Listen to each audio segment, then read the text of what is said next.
اخواتي بص البنوته اللي واقفه هناك دي راكبه جي كلاس، انا اول مره اشوف فينت راكبه جي كلاس. تعالوا نخش عليها يا جماعه ونشوف بتعمل ايه. انا اول مره في حياتي اشوف فينت راكبه جي كلاس، هي عماله تبص لنا نظرات غريبه كده، فاحنا هنخش عليها بقى. ايه الاخبار؟ عامله ايه؟ سمعت عندك؟ ليه في ايه؟ في حاجه ولا ايه امور؟ لا انا محمد شعلة بلوجر، احنا بنسال الناس في الشارع بتشتغلوا ايه عشان تركبوا جي كلاس، فانت بنوته فلفتي انتباهي قوي يعني ان انت راكبه جي كلاس يعني. ماشي بس ما ينفعش اتصور هنا. ده مش طريق كلام برضه يا معلم رفاعي. استاذنك بس نقف هنا ونتكلم يعني لا اصور ما معاك. ينفعش، ممنوع طبعا. ليه؟ كده عشان مستر عمار. بس يا بابا. مين مستر عمار؟ صاحب العربيه. صاحب العربيه مستر عمار؟ ايوه. امال حضرتك مين؟ الحارس الشخصي بتاعه. حارس شخصي. ما شاء الله جديده دي. اتفضل بعد اذنك عما يجي. ده مش بالصوت برضه ولا ايه؟ لما يجي. ماشي. طب انا غافل. ايه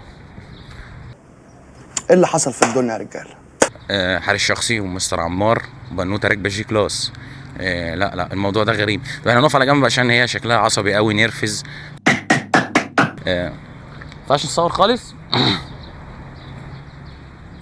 استنى مستر عمار هنعمل ايه؟ شكلها عصبي، نتمنى مستر عمار ما يطلعش عصبي زيها. لايكوا شير الفيديو ده يا اخواتي وكملوا للاخر. بص عمال تبص ازاي. ايوه قفلت لنا الباب. يلا عشان ما نضربش. انا واقف بقالي شويه يا جدعان ولسه ما جاش. هو مش هينزل ولا ايه؟ انا قاعد له عشان اعرف هو مين. رن عليه طيب. اديك 10 جنيه امشي. مدام لابس ابيض يبقى رجل اعمال هو ده.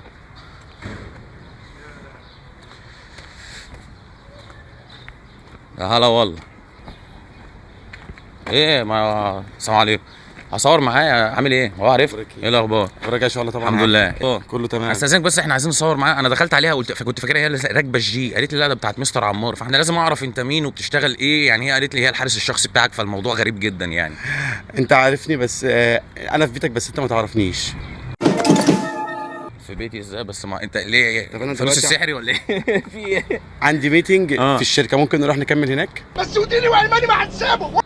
نروح نكمل هناك، بس احنا عايزين نعرف بتشتغل ايه والبيزنس وبدات ازاي عشان تركب جي كلاس وفيلا ما شاء الله طب نكمل هناك طيب عشان في ناس مستنيه. طب والحارس الشخصي اشمعنى؟ معلش سؤال بس قبل ما نتحرك، اشمعنى اخترت بنت تكون حارس شخصي ليك يعني وتكون سواقه كمان وحارس شخصي يعني؟ طيب انت معاك عربيه نكمل في الشركه الكلام؟ لا انا هاجي معاك. خلاص طب يلا اركب معايا. انا هركب معاك. ماشي. واحنا وراهم. اتفضل يا باشا اتفضل.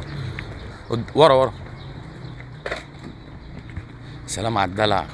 ايش او اتعب لحد ما تجيب لك حارس شخصي بنت تفتح لك باب الجي كلاس. قلت لكم في امل. ثواني ايه ما قال لي اركب. سبحان الله. من شويه كنت متعصبه عليا. سبحانك يا رب. سبحان الله. قلت لكم في امل. قلت لك عارفني.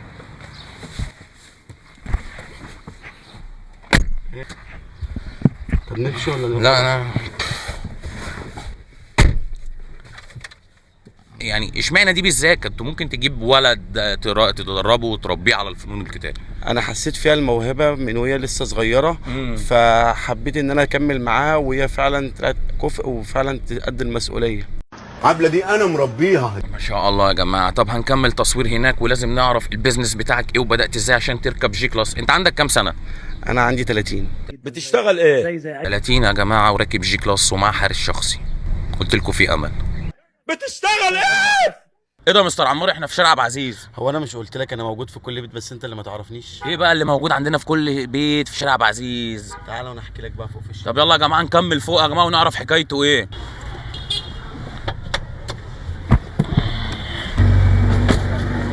وانا اشمعنى ما فتحتليش الباب المره دي؟ انا حاسس ان في حاجه من ناحيتي ضغينه ولا حاجه. لا مش الحارس الشخصي مش عارف نرفز قوي. هنا المكان؟ احنا فين؟ في الدور الكام؟ الدور الثاني.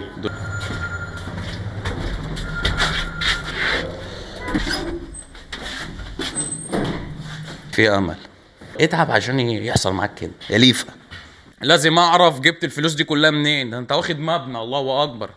هقول لك كل حاجه، تعال نخش نقعد في المكتب جوه. ماشي يلا. فلوس دي ولا ايه؟ انا عايز ادي نصيحه وامل للشباب اللي بتتفرج علينا لان كلهم نفسهم يبقوا رجال اعمال. الناس اللي بتتفرج علينا دي هتفضل فاكراني وتدعي لي العمر كله. تعال افرجك. ما شاء الله بقى. انا حاسس ان دي شكاير فلوس. لا طمني. دي كل دي بضاعه. بسم الله ما شاء الله. انت برضه ما قلتلناش شغال في ايه؟ عايزين نعرف. كل دي كميات؟ بس التجهيز الوقتي. ده التجهيز الوقتي. محتاج جمل عشان نمشي هنا. دي شاشات موبايلات. شاشات موبايلات. خلاص كده احنا عرفنا انت شغال ايه، بس انا مش جاي معايا ان معلش حته شاحن زي ده يركبك عربيه ب 20 مليون جنيه وغير فيلا وغير هي مش الشواحن بس، احنا شغالين من A to Z في كل حاجه، من A to Z. من A to Z. وعندك ايه تاني غير الشاحن؟ يعني بس احنا مش بنتكلم في دول بس، احنا بنتكلم في تشكيل مثلا شواحن ده البراند بتاع ستارت. براند ستارت الشواحن. براند ستارت بيشحن كل الاجهزه من اول 200 واط ل 45 واط بتاع الايفون. ما شاء الله. كل حاجه. عندك شواحن بس يعني؟ لا ده معرض يعني، ده مثلا برضو شواحن. اه. ومش بس كده، هنا مثلا برضو شواحن. شواحن، كل دي شواحن. فلاشات ميموري. جميع الباور بانك تشكيل كامل. باورات بنك. البيتسات بيتسات عشان واحنا رايحين الساحل. سماعات الايفون. اه. براند ستارت. حلوه دي. جميع الباتري. بس الحاجات دي بتبقى في السوق ضرب يا ريس. لا ده كل الحاجات دي عليها ضمان سنه للعميل من ستارت. ومش بس كده، جميع الهاند فري لجميع الموبايلات تايب سي ايفون، وجميع السبيكرات. دي بتاعت الساحل. انا هاخدها. هوبا الباتري لجميع الموبايلات. جميع البطاريات. جميع الهيدفون. الهيدفون. كل حاجه تخطر. ما شاء الله. ده معرض، ده بتعرض فيه العينات ده بتاعتك. عينات بس. دي العينات بس. ده مش الشغل كله، ده عينات بس. انت ثروتك تعمل كام جي كلاس من اللي كنت راكبها دي؟ يعني مثلا 20 30. يعني انا عايز اعرف حاجه، الشواحن والباور بانكات ومستلزمات الموبايلات دي بتركب جي كلاس؟ الكلام ده مش منطقي. ما انا هقول لك، بس اصبر معايا شويه. انا معاك للاخر. خليني اعرفك برضو على شغلي. ما احنا معاك اهو للاخر. فلاشات، ميموري، ده كل حاجه بتخص المجال. ده براند مصنع في مصانعنا في الصين بالشراكه مع مصانعنا في الصين. يعني انت كمان عندك مصانع في الصين؟ وان شاء الله في مصر. انت عندك كام سنه على ده كله؟ 30 سنه. 30 سنه وثروتك تجيب 20 جي كلاس وراكب جي كلاس وعندك المكان ده كله، انت عندك 30 سنه ازاي؟ ايه حكيت فانوس. هقول لك السر واحنا في المكتب جوه. بس انا يعني ده لو الزبون جه خد له 50 60 شاحن على 50 بتاع، انت المعرض بتاعك خلص اصلا. انت فكرك هي دي بس الكميات؟ ده معرض عينات بس. ده معرض عينات. انما انا بص، انا ممكن اقول لك على حاجه. لو مصر فيها مليون محل، انا في 900,000 منهم. في 900,000 البراند بتاع ستارت؟ براند ستارت في 900,000 منهم. طب لو واحد جالك عايز طلبيه ب 10 مليون جنيه تقدر تسدها؟ انا بس هاخدك اوريك مخزن واحد في المخازن هنا، ممكن تبقى تطلع انت تشوفه، انت اللي هتحكم بنفسك. اقدر. ومش ده بس، ده انا عندي مثلا ما شاء الله ممكن 20 مخزن منهم. 20 مخزن ان شاء الله. يعني طلبيه ب 10 مليون ده حاجه عاديه؟ لما تروح هناك بص على المخزن واحكم. لا يا جماعه كملوا الفيديو للاخر، عايزين نشوف الفلوس دي جت منين وازاي بدأ من الصفر. انت قلت لي اخلي الناس تدعي لي. هقول لك كل حاجه واحنا قاعدين مع بعض دلوقتي بندرس. يلا نخش على المكتب. انت قلت لي لما نخش جوه هتقول لي ازاي بدأت من الصفر وبقى عندك الكيان ده كله واصبح بضاعتك بقت موجوده في كل بيت في مصر ومصر كلها بتاخد بضاعه منك. ازاي وصلت للكيان ده؟ انت عاوز تعرف منين بالظبط؟ من البدايه خالص. انا اول ما بدات كنت بشتغل في الاجازات بتاع المدارس في الابتدائي، من اولى ابتدائي لحد 6 كنت شغال ترزي. منشن لصاحبك الترزي يقول له في امل. وبعد كده اشتغلت في محل اكسسوار موبايل. دي البدايه. ازاي بقى عملت الملايين دي كلها وانت عندك 30 سنه؟ انا كان والدي محترم، الناس بتثق فيه. ان شاء الله. اشتغلت في الموبايلات، بتاخد من الناس كريدت اجل وبيع الشغل وارجع لهم فلوسهم. كنت بوزع في بورسعيد، وممكن محلات الممشى قبل موضوع ان هي تتغير مكانها وكده للموبايلات كلهم بالاجماع عارفيني. يعني انت عشان كانت سمعه ابوك كويسه فقدرت تاخد بضاعه بارقام كبيره وتبدا توزعها. طبعا، بس ده طبعا مش السر اللي انا هقول عليه للجميع ان هم يبداوا. لا، انا هبدا اخلي الناس كلها، لو حد عايز يبدا البيزنس النهارده وبفلوس قليله جدا، هو ده الكلام، يقدر يجي عندي هنا في الشركه ويشرفني. مثلا ممكن من 20,000 يبدا ستارت بيزنس. عايزين نعرف منك اول مبلغ مسكته في ايدك وكبرك لده كله كان كام؟ انا اول مبلغ افتكر ان انا مسكته كنت في ثالثه اعدادي، كان معايا 50,000 جنيه كسبانهم من البضاعه. 50,000 جنيه؟ 50,000 جنيه كنت كسبانهم. 50,000 جنيه دلوقتي عدوا حوالي 300 مليون ولا 400 مليون. لا ربنا ما شاء الله، ما اعرفش هما كام بالظبط. هو مش عارف ثروته كام يا جماعه كمان، يعني بسم الله ما شاء الله. العداد عداد شغال. الله اكبر، قول الله اكبر عشان العين، والراجل ده بيخاف من العين واضح جدا يعني. ال 50,000 جنيه بقى اول مبلغ انت مسكته في حياتك، عملت بيهم ايه وصلك دلوقتي لل 300 400 مليون؟ طبعا انا خدت الفلوس دي اديتهم لمستورد من اللي انا بشتري منه شغل، قلت له استورد لي بيهم معاك.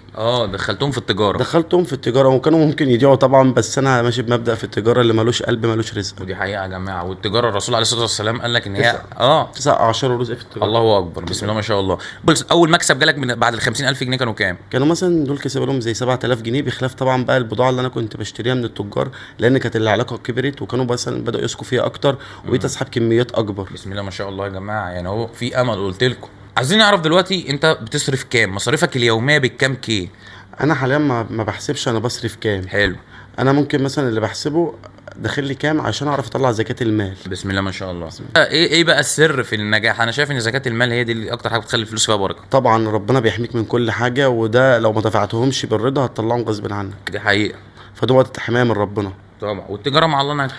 طبعا ما فيش احسن من التجارة مع الله، كلها في الاخر كله عارف ان هو في الاخر فانية، الدنيا فانية دي كلها. حقيقه. فالحمد لله احنا ماشيين بما يرضي الله، ده اهم حاجة، وانك ما تاذيش بني ادم طول ما انت بتشتغل، وتراعي ربنا في اكل عيشك، وهتسأل على كل حاجة يوم القيامة. دلوقتي سهل للشباب تعمل بيزنس ولا كان زمان؟ طبعا كان زمان صعب جدا جدا. انا بداتها من بدري ولاني كنت في سوق تجاري، وده اللي بنصح بيه اي حد واولاد طبعا، ان هو يشغل ولاده من بدري عشان خاطر السوق والشارع بيعلم اكتر من المدارس بتعلمه بكتير. طبعا ما بقولش ان التعليم في المدارس لا، انا خريج بكالوريوس تجاره جامعه المنصوره، وطبعا كنت بشتغل من وانا لسه صغير خالص، بس الشارع بيعلم وبيدي خبرات الحياه من بدري. انا شايف الفتره دي اخر 10 سنين في اغنياء كتير جدا عكس زمان كنا فين وفين لما نلاقي غني. في اخر 10 سنين دول ايه اللي حصل؟ لا طبعا البلد اتغيرت كتير، وبقى في مشاريع قوميه كتير ومصانع في ظل سياده الرئيس السيد عبد الفتاح السيسي. مصر طبعا نمو اقتصادي رهيب، دي حقيقه. والناس كلها مأمنه بضاعتها وشغلها ومخازنها، وفي سلام طبعا، والبيزنس اكبر. في فرص دلوقتي في اخر 10 سنين اللي هم موجودين دول، في فرص كتير للشباب. انا شايف ان ناس كتير بقى ما شاء الله ربنا كريمها وبداوا يظهروا اغنياء كتير. طبعا. ايه خطتك الجايه في الصناعه؟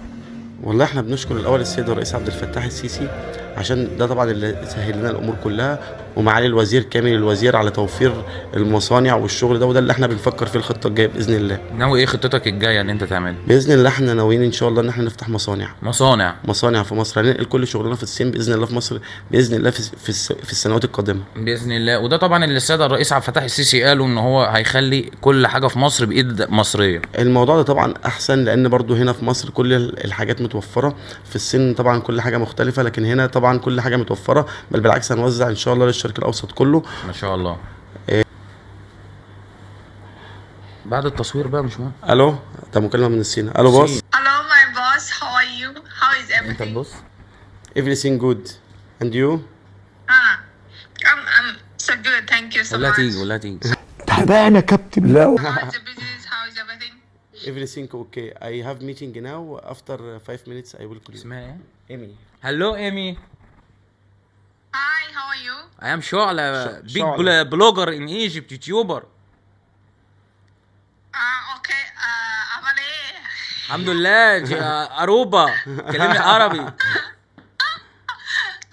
only understand عمل ايه. Then that's all. Okay. أمال. From the- لك هي عارفه كده بس. سي في أمل. أما اسم ما شاء الله. Okay. أما ما شاء الله. ما شاء الله مش هنحسدك. انت بتخافي من العين عمار برضو. ما شاء الله. عمار ما شاء الله وشعلة ما شاء الله برضو. يسي شعلة ما شاء الله. متابعاني بتقول ان هي متابعاني من الصين. قولي سي في امل. You say في امل باي ارابو. في امل. قولي تاني اجي. في أما. في امل. متابعاني فيوتشر ها. في أما. ايوه امل وكله جاي. عسل. ايه هات اصحابك وتعالي. بننشط الصناعه الصينيه في مصر. Okay. تضحكيش انت خالص على طول من ساعه ما جيت وانت عمالين كده. اول ما ربنا يكرمني هجيب واحده. قلت لكم في امل. اركب واحلم لحد ما تركب جي كلاس ويبقى معاك حارس شخصي بنوته. اعتقد كده بسم الله ما شاء الله احنا ادينا امل للشباب وقلنا لهم التركايه ان في امل ان هم يبداوا يشتغلوا. اما بالمناسبه بقى لاي حد عايز يبدا مشروع عايز يبدا من الصفر، لو معاك حتى 20,000 جنيه تقدر يا جماعه تتواصل معاه، وهسيب لكم ارقام التواصل بتاعت شركته اللي موجوده في شارع عبد العزيز. اسم الشركه بتاعته ستارت، مشهوره موجوده في كل بيت في مصر وكل محل جوه مصر. ولو عايز تشتري اي حاجه تخص الموبايلات من الابره للصاروخ سايب لكم لينك القطاعي اللي هو الويب سايت بتاع الشركه، موجود برضو تحت الفيديو ده او موجود في البايو زي ما يظهر على الشاشه. طب هتعمل ايه من الجمهور الملايين اللي هتتفرج علينا ده؟ اي حد هيشتري شغل من على الويب سايت هنديله عشان خاطر شعلة هديه في الفتره دي كلها خلال اسبوع. يا ريته اي حاجه بتشتروها من عنده يا جماعه عليها ضمان سنه، يعني معنى كده ان الحاجه جودتها عاليه. لايك وشير للفيديو ده يا جماعه. تعتقد الفيديو ده يوصل كام مليون لايك؟ والله الناس اهم حاجه تستفيد بس بالعرض وخلاص. عشان الكلمه دي يا جماعه وصلوا الفيديو ده مليون لايك. بس ايه كميه الكاميرات اللي مراقبه كل خرم في المكان ده؟ هو ده لازم أن تكون عندك إدارة متحكمة. أنا طول اليوم قاعد هنا بدير المكان، بشتغل ممكن 20 ساعة في اليوم. 20 ساعه في اليوم شغل؟ طبعا بص، محدش بيتأخر في شغله، وطبعا ده رسالة لكل الناس، كل ما انت بتدي لشغلك اكتر كل ما ربنا بيديك اكتر. ولايك وشير الفيديو ده عشان غيرك يبقى فيه سبب ان هو يعرف مكانه ويجيله ويشتغل ويبدا مشروعه. لايك وشير الفيديو ده.